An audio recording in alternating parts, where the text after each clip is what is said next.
Sayang nggak sama temannya?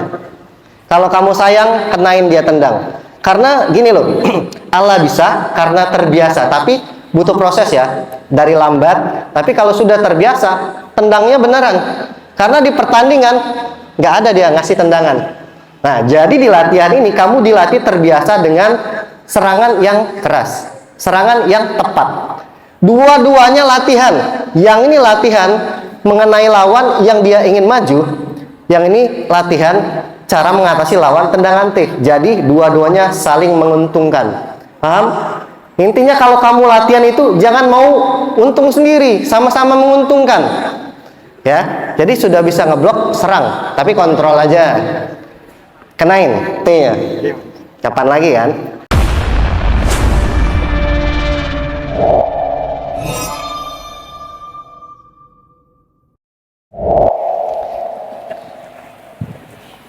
Perkenalkan, nama saya Muhammad Sofi dari Ranting Maupun. Siap. Akan saya tanyakan dua pertanyaan asal sulit. Siap. Yang pertama, bagaimana teknik yang tepat untuk menghadapi lawan yang Menunggu, oke. Karena kita harus butuh poin. Kita saling menunggu dan kita.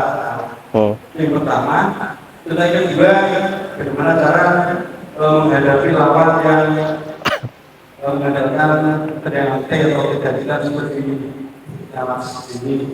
Karena pengalaman atlet saya rata-rata kalahnya itu melawan atlet yang menggunakan tendangan T. Oke, siap. Siap Mas Sodik.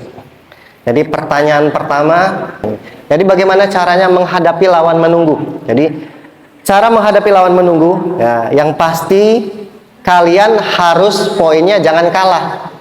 Kalau kalian nggak kalah, sama-sama menunggu pun nggak masalah. Sesabaran aja, sama-sama sabar. Ya, tapi kalau poin kalian kalah, kamu harus jadi tipe menyerang. Kadang orang nih ya sudah kalah, banyak mikir, itu sebel banget aku. Ya, tempeleng dikit nggak apa-apa lah. Kalau kalian kalah, apa yang harus dilakukan? Menyerang. Mas, nanti kena banting. Loh, kalian kan sudah kalah. Apa yang harus kalian pikirkan? Serang. Serang, gunakan serangan yang kalian yakinin. Karena kalau kalian nggak nyerang, kalian nggak dapat poin. Ya, terus bagaimana cara menghadapi lawan yang menunggu tadi? Pertama, jangan serangan langsung. Biasanya lawan yang menunggu itu ya namanya menunggu ya, siap dia. Baik dia mau membanting, mau mengganjal, dia menunggu serangan lawan. Pecahkan konsentrasinya. Bisa dengan teknik tipuan, bisa dengan kasih pukulan dulu. Jangan serangan langsung. Kebanyakan orang tipe menunggu ini banyaknya mau ngebanting. Bisa dengan kita misalkan kait dulu baru serang. Jangan serangan langsung. Dipukul dulu boleh. Atau geser masuk. Tapi serangnya memang harus ngagetin juga. Jangan dikasih, Mas. Sudah gertaknya cepet, tapi nandangnya lambat. Sama aja dibanting juga. Jadi memang kalau misalkan mau gertak pasang cepat antara gertakan dan masukkan tadi. Karena kita harus membuat lawan yang menunggu tadi kaget, ya. Dan kaget itu harus cepat respon kita masuk. Kalau lambat sedikit, dia siap lagi. Ya, kacau. Sekarang tuh sudah enak, boleh narik. Ya, misal Mas Billy pasang, Mas Billy. Nah, misal pasang ya. Nah, kalau dulu kan ini, kalau sekarang nih nipu sini ya tendang gitu kan, bisa dialihkan kayak gitu. Kalau kalian dia pasang gini, ngasih tendangan ini, ya disantapnya oleh Mas Billy tadi. Jadi kita harus membuat lawan ini kaget. Alihkan tangannya, kakinya. Lebih bagus lagi kalian yakin, ya. Kayak siapa? Adit ya. Adit itu yakin ya, sabit gitu dikasihnya. Kalau yakin nggak masalah. Ya. Kalau ragu, wah nanti aku kena banting. Biasanya kalau kalian berpikiran kayak itu kena banting beneran. Ya. Jadi kalau mau nendang dikasih serangan tipuan dulu. Nah, teknik tipuan ini harus kamu pelajari. Ya, teknik tipuan ini harus benar-benar kamu pelajari. Jadi yoga coba sini yoga. Nah, ini yang menurut kalian di logika aja ya. Pasang yoga. Pasang, pasang. Kalau aku posisi kayak gini, kira-kira apa yang kamu pikirin? Secara ini kan T kan. Jadi ketika aku gini nggak tanya sabit gitu. Dikasih teknik tipuan ya. Misalkan aku pasangnya buka gini. Yang dipikiran apa? Mau banting. Nah biasanya kalau orang ragu, wah mau banting, dia nggak mau nendang ke biasanya gitu ya. Maju dia mukul misalkan, sob mau mukul, nggak tanya gunting, mau buka pas dia masuk gunting. Nah itu perlunya teknik tipuan ya. Di pertandingan boleh kalian jadi pembohong, nggak apa-apa. Jadi teknik tipuan harus dipelajari. Nah ini pelatih harus mencari referensi banyak teknik-teknik tipuan. Jangan jujur, pura-pura ngece, T gitu. Terus kedua, menghadapi lawan yang ganjel. Sebenarnya ganjel ini juga menunggu juga sih, ya. Teknik ganjelannya menunggu juga. Jadi menunggu lawan. Jadi bedakan antara teknik menyerang dan bertahan. Bertahan itu yang menunggu ya. Kalau T dia menunggu, sob, itu menunggu lawan maju, dia nge-T. Kalau lawannya nggak maju, dia nggak mau nge-T. Itu yang menunggu. Terus bagaimana sih cara mengatasi lawan dengan T? Nah ini secara teori ya, tapi prakteknya tinggal kalian juga bisa menggunakan atau tidak. Mengatasi T itu bisa dengan pertama, misalkan zigzag, ya. Terus kedua, bisa dengan teknik blok, baik blok tangan maupun blok kaki.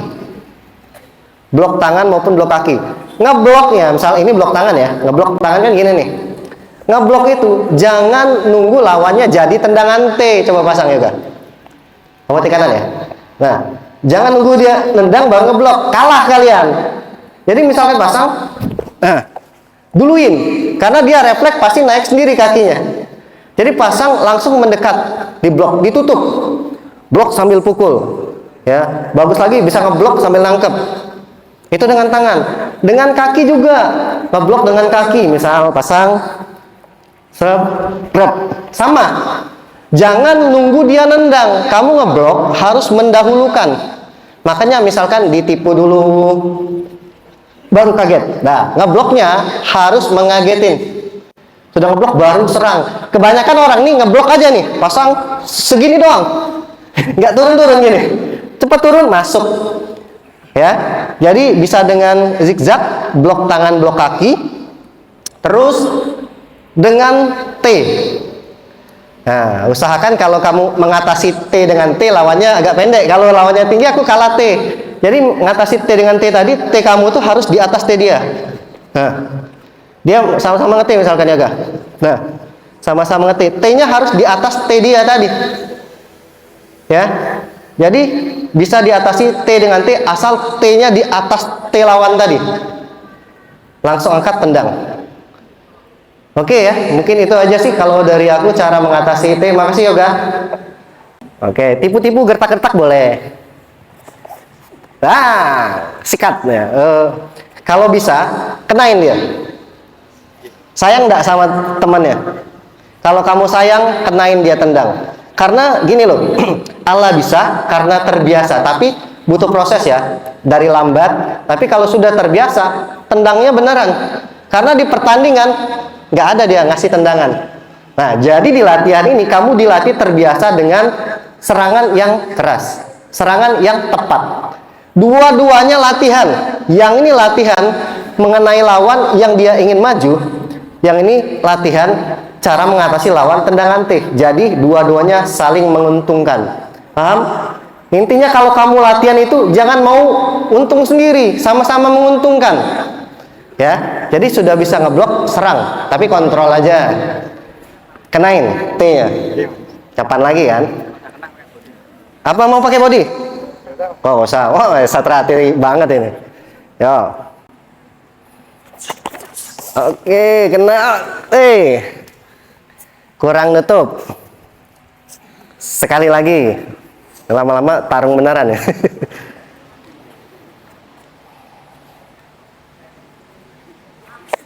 Iya, nutupnya jangan ragu.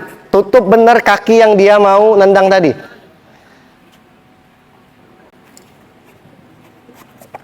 Yo. Yes, good. Oke, dengan zigzag. Sekarang gantian dong. Gantian. Ingat nggak caranya? Bisa blok, bisa dengan T, bisa dengan zigzag tadi. Bebas kamu. Tipu dia dulu. Bagaimana caranya kamu matiin T dia? Yo, jangan mau diatur jarak. Kalau dia dekat boleh mundur. Oh, kenain di T ya, Mas.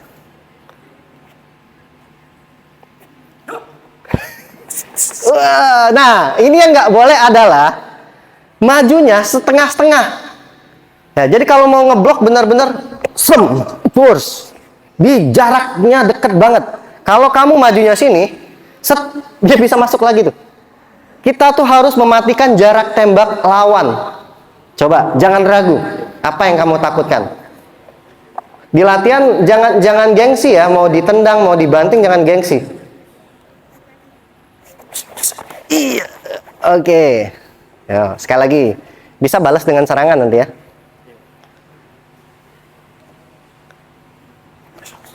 Iya, oke, siap. Oke, tepuk tangan dulu dong buat Masnya. Ya, apa pertanyaan? Sebelumnya minta maaf, izin mau bertanya mengenai peraturan. Oke. Yang berhak menentukan ofisial itu kepala pertandingan atau wasit? Kenapa? Yang berhak menentukan ofisial itu kepala pertandingan atau wasit? Kepala, Ya. ketua atau kepala? Official mungkin, official maksudnya. Pelatih.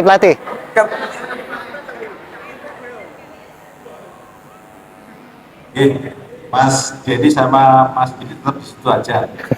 Baik, sebelum menjawab pertanyaannya Mas Muhib, ya, tadi ada bertanya tentang pesilat dan defense, ya, penunggu. Jadi peraturan sekarang itu, begitu wasit mengatakan mulai, itu waktunya hanya 10 detik harus ada serangan. Jadi waktunya 10 detik harus ada serangan. Tidak ada serangan selama 10 detik akan dihentikan oleh wasit dan semua dihukum. Semua dihukum. Jadi itu yang perlu diketahui oleh adik semuanya 10 detik.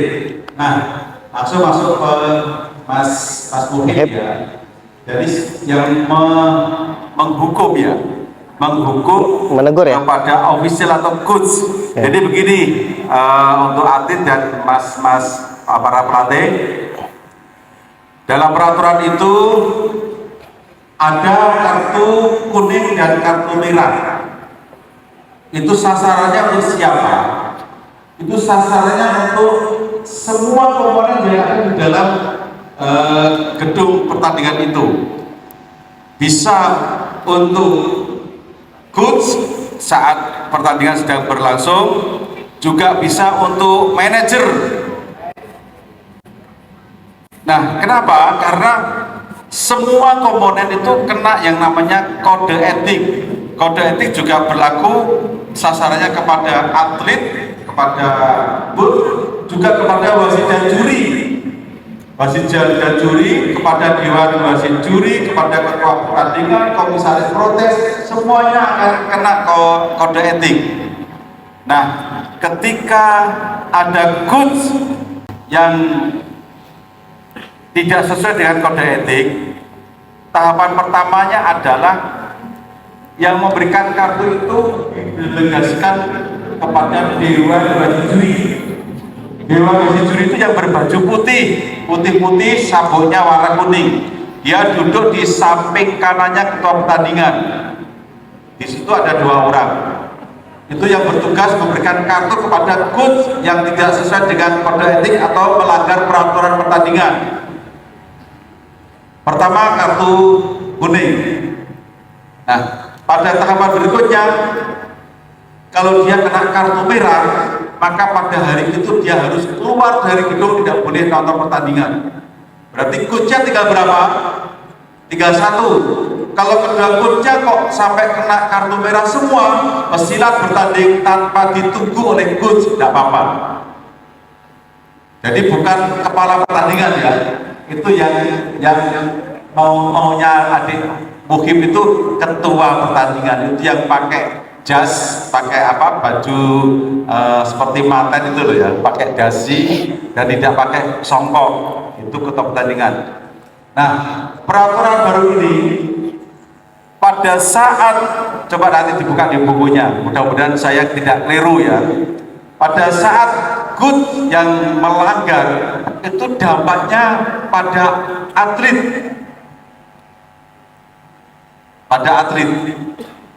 jadi yang dihukum itu juga atlet bisa dihukum, itu di peraturan versi 7 itu Mas.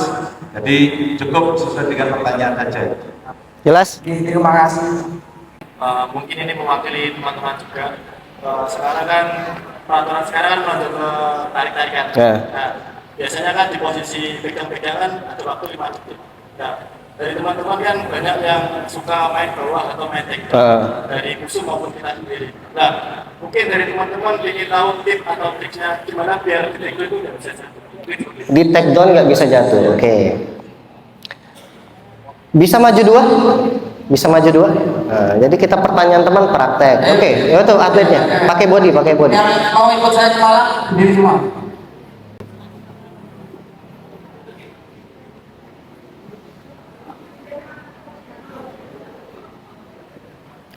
Di take down nggak jatuh ya. Boleh pakai body, pelan-pelan aja kita ya. Boleh pakai body. Nggak apa-apa, betul. Membuka mindset aja. Jadi di sini nih sebenarnya Mas Denny itu pengen membuka pola pikir kalian. Nanti latihannya diterapkan nanti.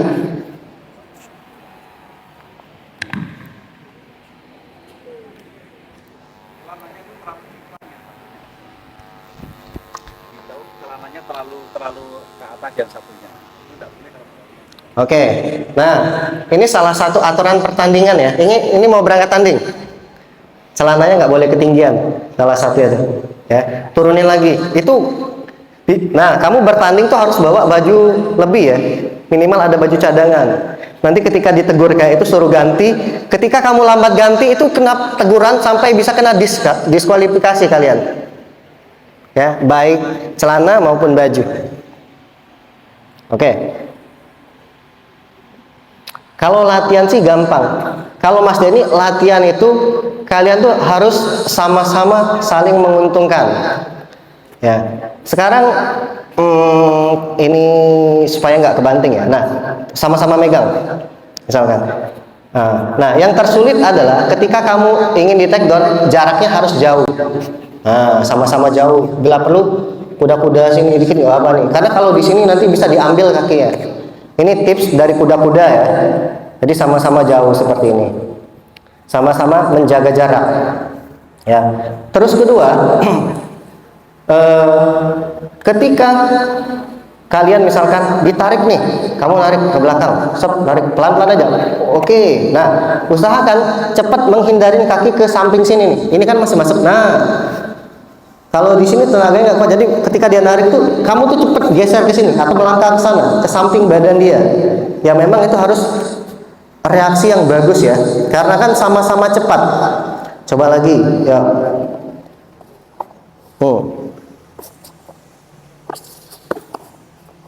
Oke, nah, yang bagus adalah ketika kalian menarik lawan, kaki kalian itu sambil menjepit kaki lawan, itu bagus.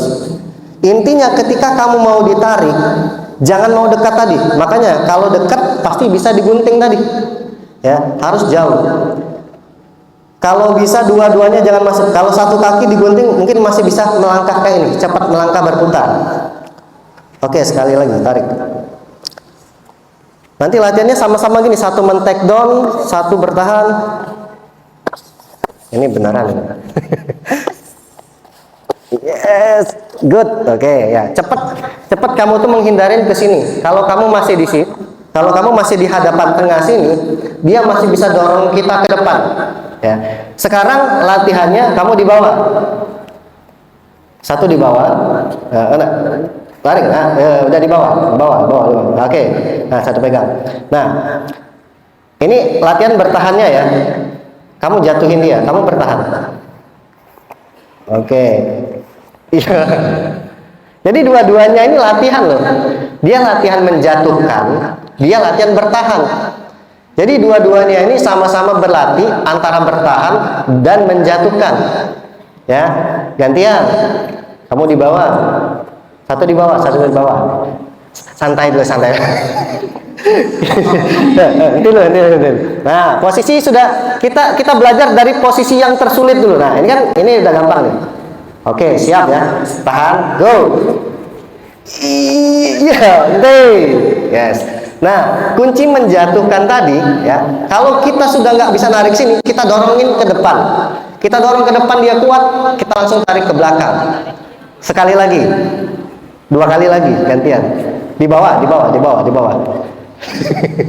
Posisi 2. Nah, iya. Oke, ya. Nah, mau enak lagi ketika kamu nahan sini. Maju lagi sini. Oke, 1 di bawah. 1 di bawah. Oke.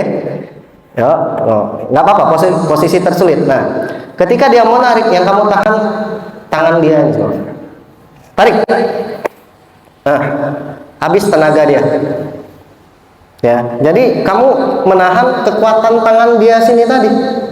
Dia mau narik, tertahan. Coba gantian sekarang. Oke, sabar dulu. Siap, go. Iya. Nah, ini counter attack hanya 2 detik, tapi nggak apa-apa. Di latihan bolehlah 5 detik. Ya. Sekali lagi, kamu menahan otot lengan dia. Di bawah.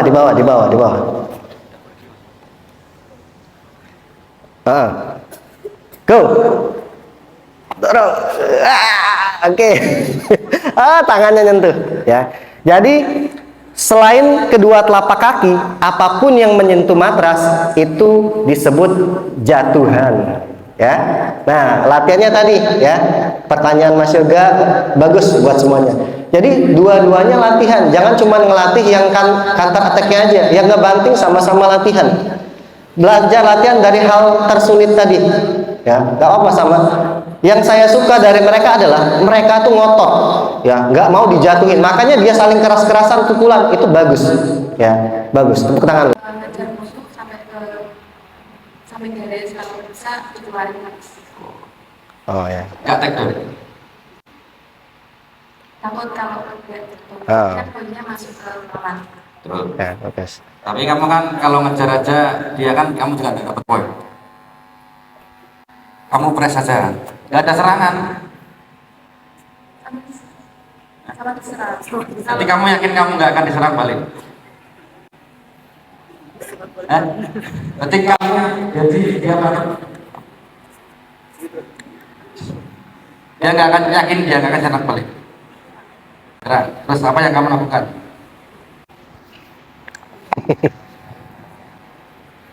Apa yang dilakukan? Minta maaf ya. Minta maaf.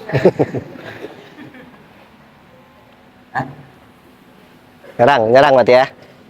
Kalau kalah poin nyerang. Usahakan kalau tidak ada momen untuk itu jangan sampai jelek.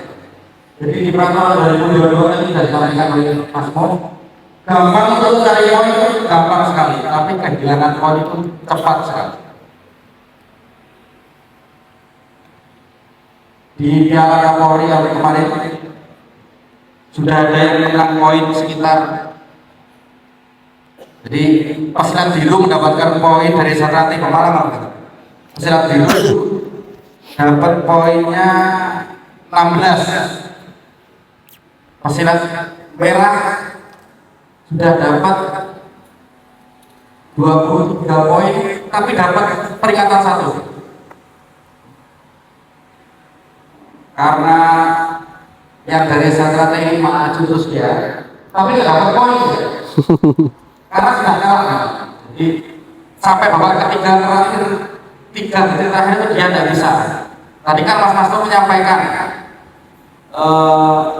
jangan takut kalau kalian poinnya jauh. Ini 16 ke 23 ini 4 kali 3 kali bantingan. Ya, karena yang dari Satrata itu udah kalah tapi masih berani terus dan tidak ada teknik kuncian. Tiba-tiba skor itu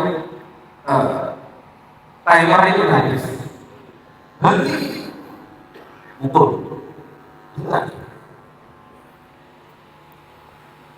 Langsung peringatan. Jadi tidak ada kata kalian itu wah aku kalah poin mas 500 mas. Masih banyak opsi. Tadi Mas Denny bilang pesilat itu boleh bohong, boleh. Jadi pesilat boleh bohong. Tapi sportif. Tapi ya jangan sakit hati kalau kalian dibohong. Ya. Yang penting sportif. Defek boleh bila diperlukan. Defek dilakukan juga bukan kandidat yang baru-baru itu malah saya jarang mengetahui atlet yang baru-baru itu defek. Tadi saya melihat video sama Mas Denny Bayu Semarang. Karena memang arah tendangannya sudah salah. Jadi tendangannya ke sini. Nah, super bola jatuh. Tidak dilanjutkan dengan serangan yang lain. Itu teguran, pelanggaran. Peringatan. Pelanggaran berat. Nah, jadi pasang. Padahal nggak sakit tapi pura-pura sakit. Langsung jatuh. Sasarannya kan nggak boleh, apalagi satu kali serangan aja tidak. Lanjutan. Itu masih boleh. Tapi kalau satu kali serangan menuju ke arah lutut atau atas ini, satu kali serangan ya, tidak dilanjutkan dengan serangan yang lain, itu pelanggaran berat. Ini Terus mana? Bocor. Berdiri lagi, udah dapat peringatan muncul. Bapak defek. Tapi harus diukur.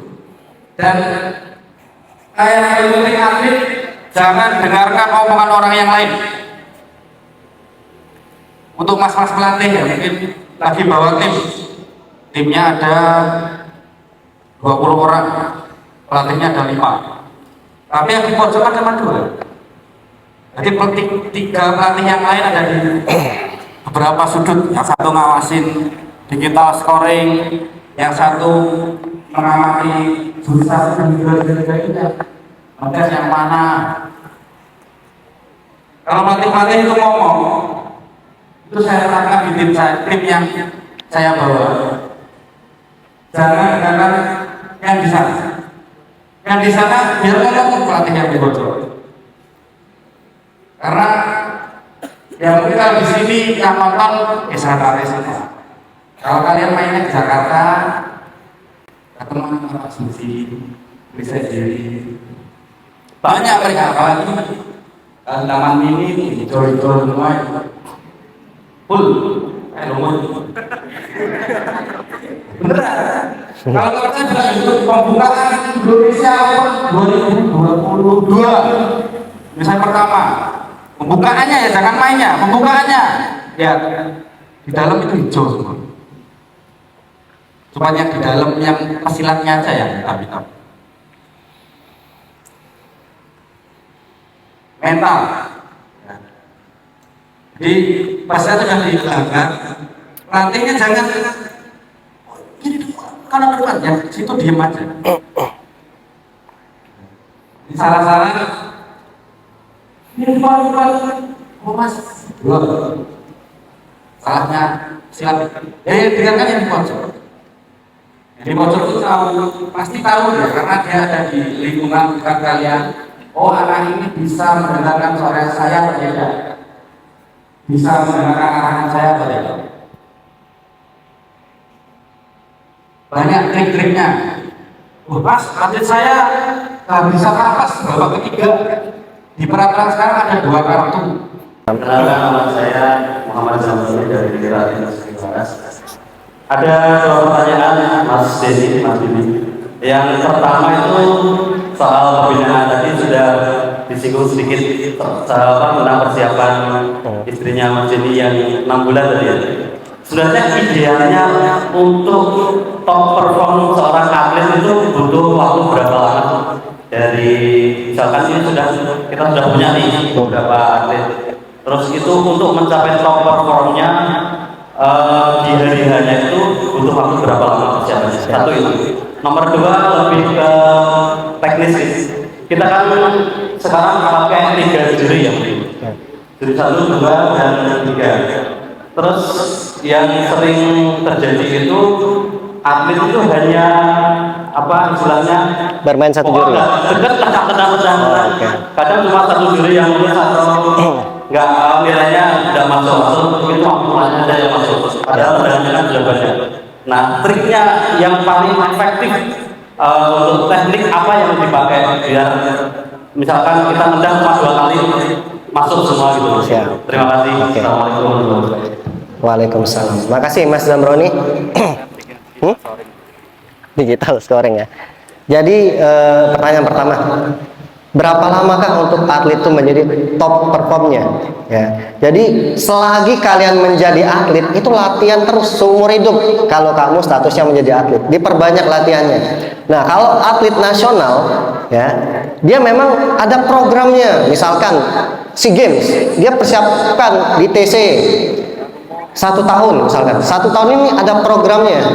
Ya, kecuali kalau kita ini nggak ada ikut pertandingan multi event nih, kadang kita kan latihannya ngacak aja nih, ada pertandingan ikut, multi event ini ikut lagi, 3 bulan, 1 bulan ikut lagi, ya. Nah kalau kalian tidak ada terfokus pada pertandingan, beda misalkan kayak pon kan itu udah ada TC-nya, itu ada jadwal programnya. Kalau memang kalian tidak ada program ke sana, kalian latihannya ya harus setiap hari. Biar apa? Menjaga stamina. Stamina itu carinya susah, nuruninya gampang banget. Kamu seminggu nggak latihan selesai turun lagi fisiknya.